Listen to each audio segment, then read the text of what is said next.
I started down when I was 20 years old, moving down to Florida with 2 suitcases to look for going into the automotive business. And I wanted to do a car stereo business. And I saw that I wasn't getting the respect from landlords. They didn't want to rent to me. They didn't want to, work with me because they felt it wasn't like a real business, like car stereos and aftermarket, we don't know. And then I went to the bank and I said, let me see if I can get a loan. I had some money, but I needed to really fund this business. And the bank was like, no, we don't really have any loans. I'm like, yeah, but I was successful when I was in New York. I came down here to open up a business. I know what I'm doing. And I have a good downstroke of money. And they just didn't have we don't have a loan program for that.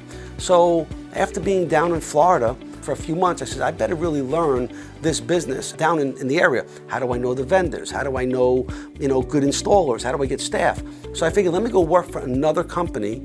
And at the time, I worked for one of the bigger companies, and I got a job working for them, and I got to really know the staff and their system and the way they worked. It was an independent, but a bigger company.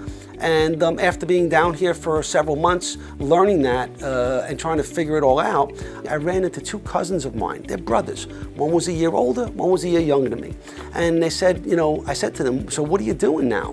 What you guys up to? And they said, well, we bought a franchise in New Jersey, and it's really working out well for us. I said, franchising? What made you buy a franchise? They said, well, it was a really good system that would allow us to be able to go into business. And now we're running the franchise for about a year now, and already we're looking to open up our second store. So the 2 of them wanted to run each one, but they were partners. And they just bought new houses and cars. And I was intrigued that they really did so well so quickly. So they gave me the contact to the franchise representative, and I contacted them. And then they sent me a qualification form, which I filled out. And it took a couple of weeks, but I went back home, I was working, and I got notified that I was approved if I wanted to move forward. So then I went back to the same brokers that was leasing properties out, and I told them I'm with a franchise, and I just got approved, and I'm looking to open up a business. Oh, franchise. We love franchises. We'll give you an end cap in the building. We'll build out the suite for you. We'll give you a long lease. I said, but why would you let me do it with a franchise, but you wouldn't let me do it myself? They said, well, we really like a prestigious national name. We want to really support that, and we're looking for really good brands to fill up all different brands in the centers. So that made me think. And then I went to the bank, and I spoke to the same person at the bank. And I said, I got approved for this franchise, and I whipped out the approval letter, and I showed her.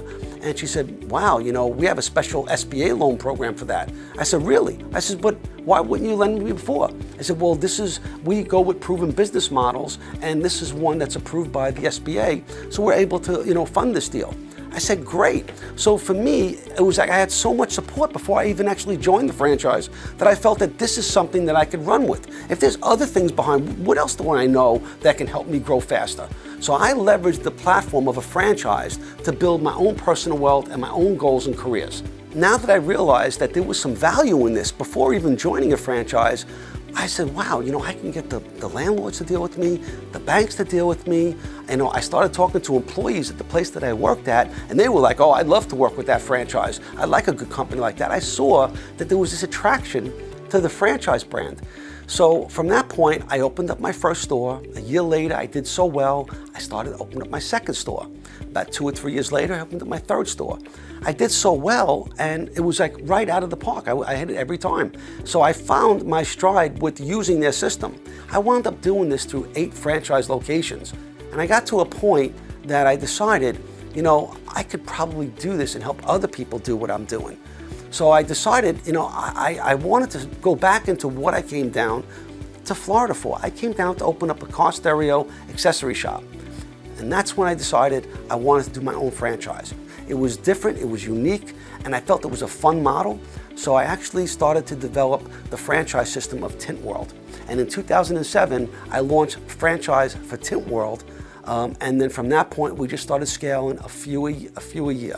Every year, we sold 3 more, 5 more, 10 more, 12 more, and here we are today with over 60 locations in 4 different countries and really getting ready to scale and grow. And I'm so excited to help other people open up these businesses. And so the idea is what excites me most about Tint World is that initially it was only opening my own business that was allowing me to grow within a franchise system that I appreciated. But now I get to help others open up a system that I created and my team supports. So I can watch new locations opening up for success over and over again every month. It's just it's an amazing experience to build a team, a tribe that all believes in the same brand and the same business system.